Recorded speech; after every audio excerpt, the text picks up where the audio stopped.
When I started my private equity company 4 years ago, this was the first business that I purchased. This business, with only $50,000 down, I was able to buy for $1.4 million. It generates me above $51,000 every single month in profit to this day. And the crazy part is I don't even live in this state anymore. And this company still operates and grows whether I'm here or not. And the way I was able to do this was by spending the first year building great systems and putting a great management team in place. Now, I'm gonna walk you through every inch of this facility and show you how this business generates me over $600,000 every single year in profit.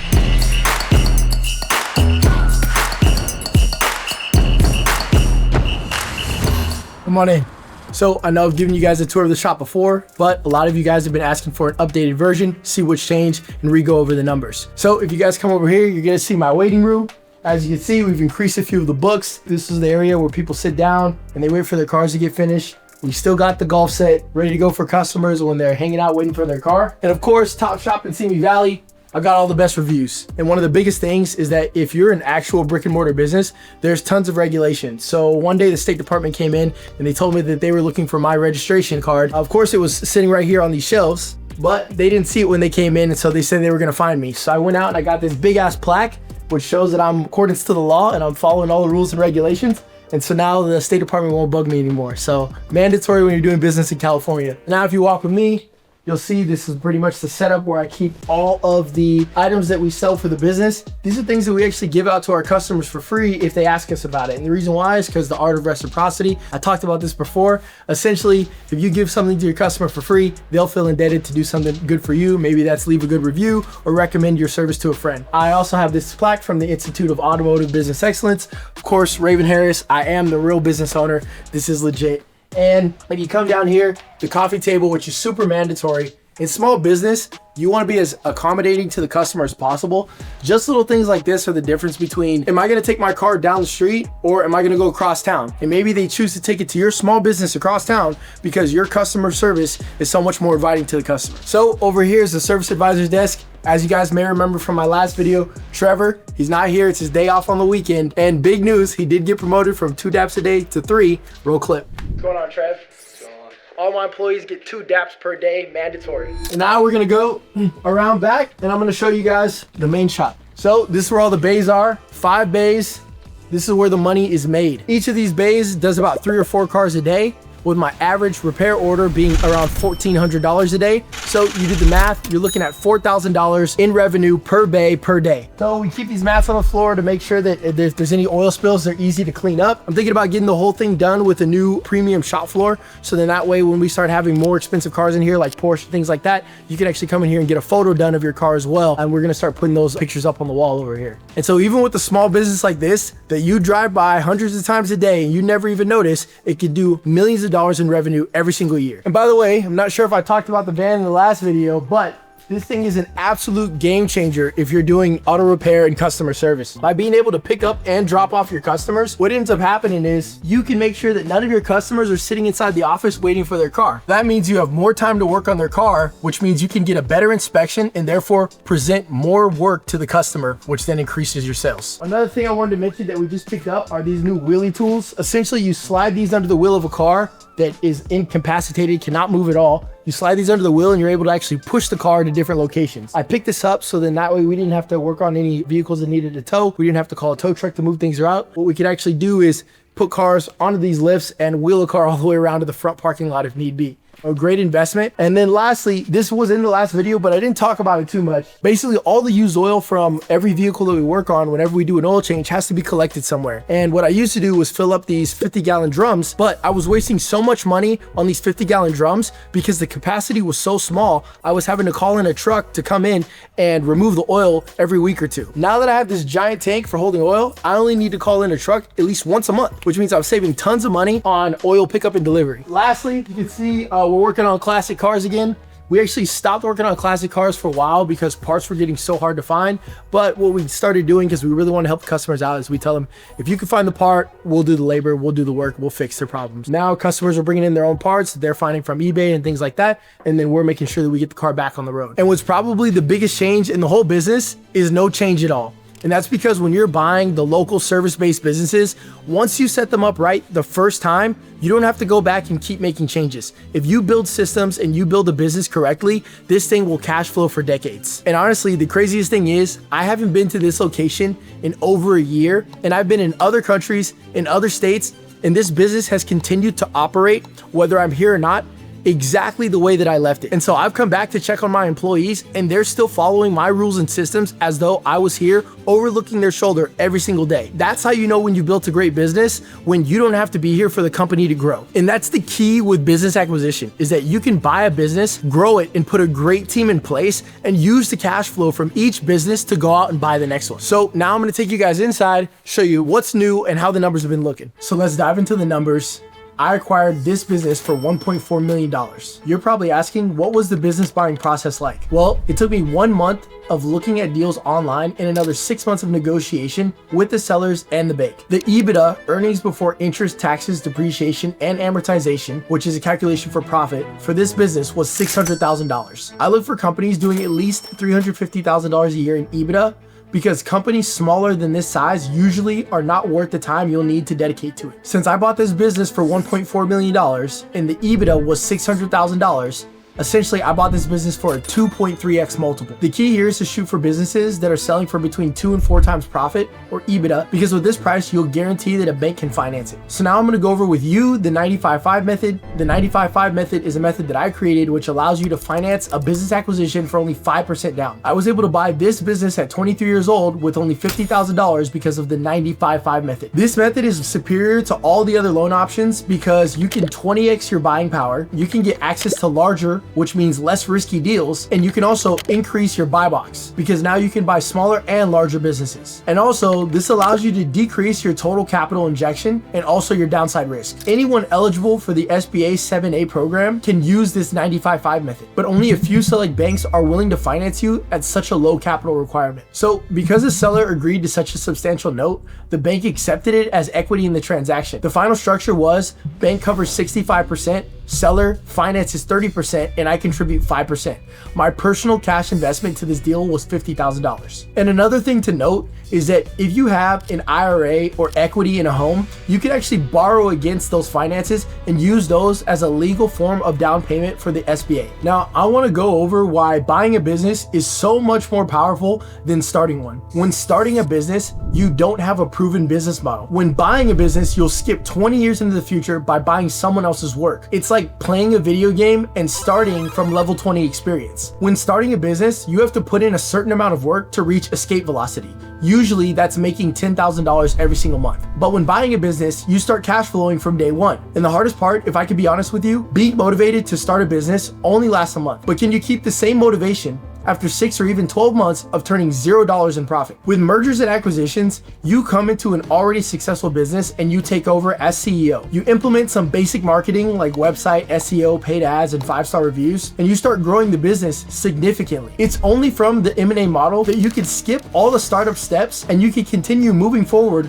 with the momentum that the business already has. So as a quick rule of thumb, you do not want to pay 3x multiples for businesses generating under $1 million in EBITDA. At current interest rates, the debt service becomes too burdensome and smaller businesses carry higher risk and seasonality. Meaning if that business does poorly for even just a few months, it could go under. Understanding the debt service coverage ratio is absolutely crucial. By paying 3 times profit at today's 10% interest rates over 10 years, you'd achieve a debt service coverage ratio of 2 to 1, which banks love financing. A bank will look at financing a business that has a 2 to 1 or greater ratio and see this as a very low risk opportunity. And the reason why is because the business makes so much money compared to the amount of debt it has to pay back that the chances of the bank not being able to get their money back are slim to none. So remember, you want to look at a deal from the bank's perspective. They're looking at doing the lowest risk deals, guaranteeing that when they loan out cash, they always get their money back with interest. So the way you'll calculate the debt service coverage ratio is by dividing profit by total number of annual debt payments. For my business, my annual revenue was $2.1 million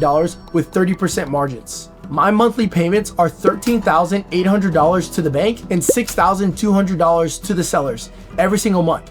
totaling $240,000 annually in debt. So at the end of year one, I did about $650,000 in profit minus $240,000 in debt service, which equals $410,000 after debt payments into my pocket. By year two, I grew revenue 28% using these optimization strategies. And these are strategies that I implement in every single one of my businesses. What you have to know is that business fundamentals work for every company across the board. Just because a company makes money does not mean you shouldn't be focused on growth and scale. So my first priority post-acquisition was marketing.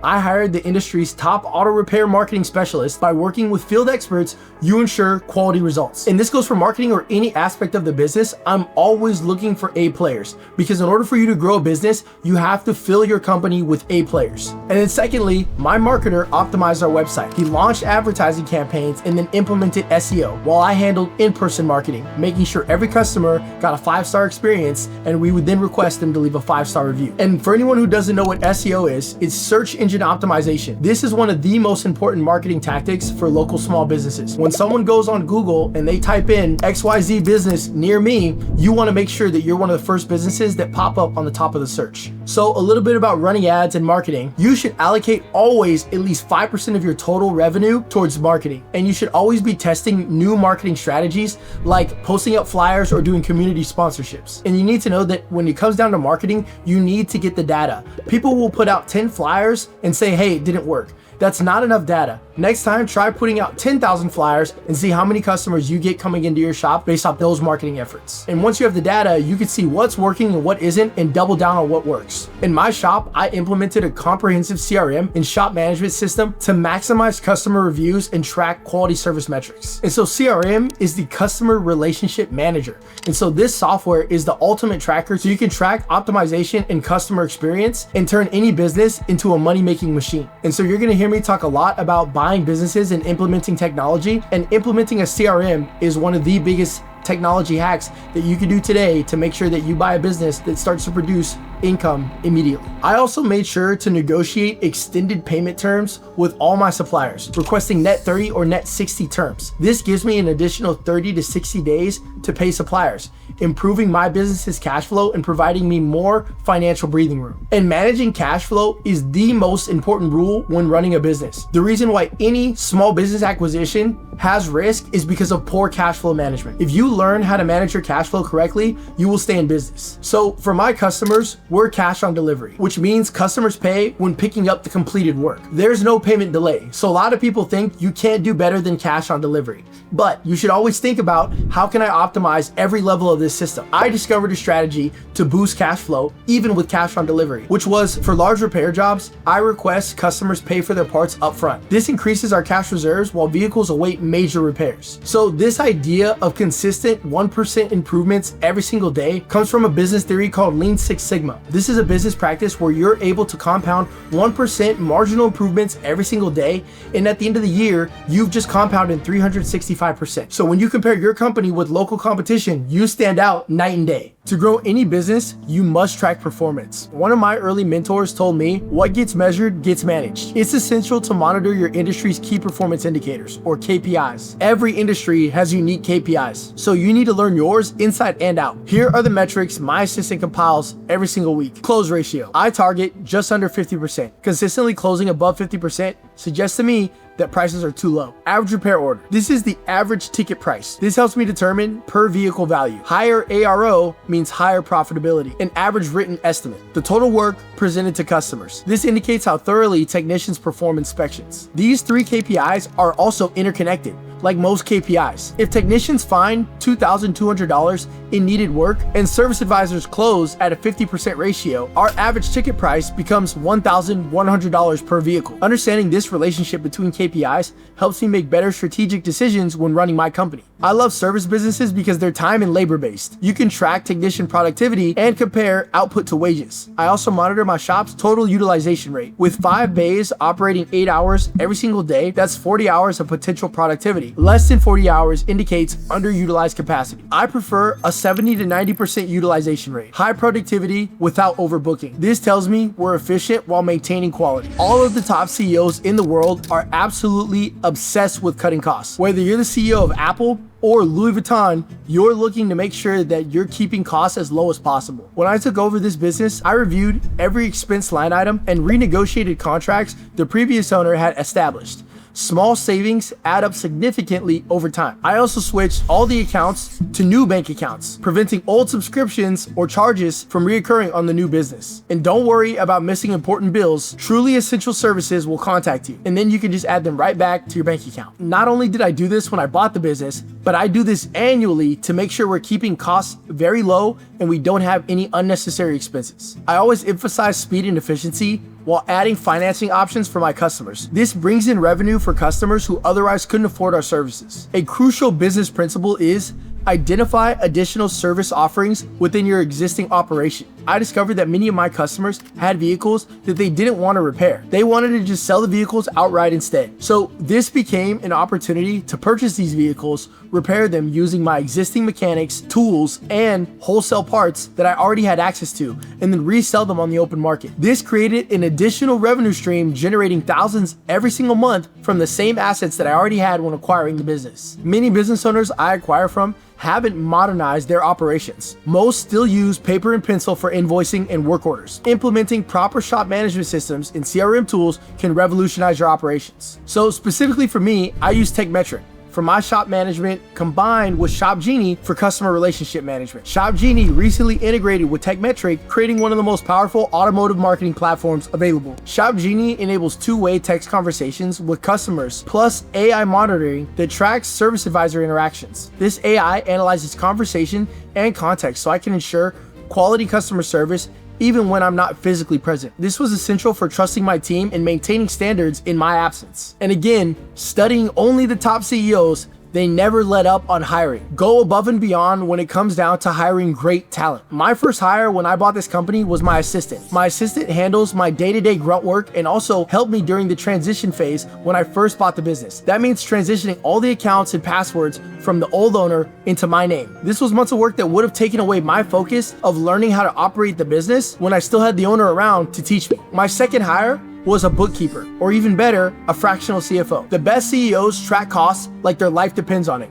If you don't know your costs, you should not be running a company. So you all know what a CFO is, but a fractional CFO is someone who you don't have to pay full-time for their services, but you still get all of the benefits of them working for your company. Now, you need to understand something important about the psychology of hiring. In hiring, there's A, B, and C players. C players are the people who quit and you say to yourself, I wanted to fire you anyways. B players quit and you say, wish you didn't have to quit, but we'll survive. And A players are the ones where you give them a raise immediately after they tell you they want to leave. A players are the key players in any business, and A players also want to work with other A players. So when you have those A-level employees ready to leave, you're in a really bad spot. Hire as many A players as you can and fire every C player that you got. Remember to hire fast, but fire fast. Once I find great employees, retention becomes priority. I created performance-based compensation plans for every single team member based around their specific skill set and job. This includes salaries covering living expenses, plus performance bonuses based on individual effort and team results. Performance-based pay aligns incentives between ownership and employees. This matters for sustained growth. Employees won't work harder just because they like you. They work harder when properly incentivized. That's capitalism working correctly. Nobody works harder for others than they do themselves. By aligning incentives, people work harder for themselves, which benefits everyone long-term, especially the company. Right now, this baby runs on autopilot. My assistant sends me weekly reports on all the key numbers and events, and I send out a text to my shop manager if anything needs to be done. Now I'm currently working on larger companies in the $20 to $30 million enterprise value range in sectors like manufacturing and government contracts. So now that you've seen how just one boring business can generate over $600,000 every single year, you need to learn how to find and evaluate these businesses. And to your luck, there's a scanning method I've developed that allows me to analyze hundreds of deals in just minutes to find the perfect cash flowing business. So check out this video where I show you my exact deal sourcing strategy and how you can find your next multi-million-dollar acquisition in the next 90 days.